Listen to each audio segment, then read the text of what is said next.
जब श्री राम जी रावण से युद्ध करने जा रहे थे तब उन्होंने एक पूजा की थी जिसमें उन्होंने रामेश्वरम ज्योतिर्लिंग की स्थापना की। श्री राम जी ने जामवंत जी से कहा, महाराज मैं युद्ध करने जा रहा हूँ और जाने से पहले मैं पूजा करना चाहता हूँ। जामवंत जी ने कहा, कीजिए महाराज। फिर श्री राम जी बोले कि मेरे आराध्य तो शिव शंकर हैं, मुझे एक ऐसा पंडित चाहिए जो शैव हो, शिव को मानने वाला हो, और मैं वैष्णव हूँ तो वैष्णव भी हूँ। उन्होंने कहा, फिर इस जंगल में ऐसा पंडित कहाँ मिलेगा महाराज? तो श्री राम जी ने कहा, फिर पूजा कैसे होगी? तो जामवंत जी ने कहा कि एक पंडित मेरे ध्यान में है, लेकिन वह आपका पुरोहित बनेगा कि नहीं ये मुझे पता नहीं।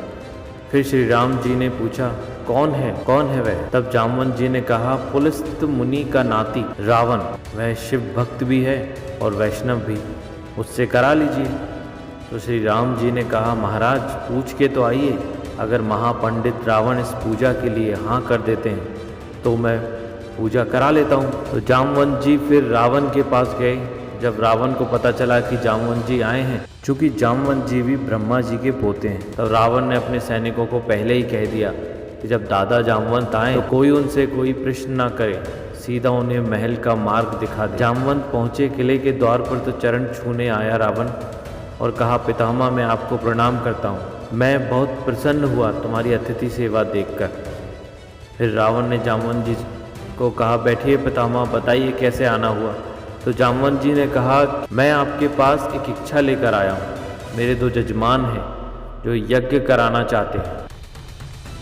यज्ञ शुरू करने के लिए उन्हें एक ऐसे पंडित की आवश्यकता है जो शैव भी हो और वैष्णव भी, और तुमसे अधिक गुणी व्यक्ति तो पृथ्वी पर नहीं है। क्या तुम उनका पुरोहित बन सकोगे? रावण ने पूछा, जहाँ तक मुझे सूचना है कहीं आपके वह 2 जजमान अयोध्या के निर्वासित श्री राम और लक्ष्मण तो नहीं? जामवंत जी ने कहा, हाँ वही दोनों हैं। क्या आप स्वीकार करेंगे? रावण ने फिर पूछा, क्या उनके यज्ञ का उद्देश्य लंका विजय है? जामवंत जी ने कहा, हाँ उनका यही उद्देश्य है। क्या आप स्वीकार करेंगे? मैं तो जिज्ञासा के लिए पूछ रहा था, रावण ने कहा, अन्यथा द्वार पर जाकर किसी पंडित से कोई यज्ञ के लिए कहे तो अस्वीकार करना उसका धर्म ही नहीं है। मैं आपके साथ अवश्य चलूँगा और आपका यज्ञ कराऊँगा। जानकारी अच्छी लगी हो तो कमेंट में लिखें जय श्री राम।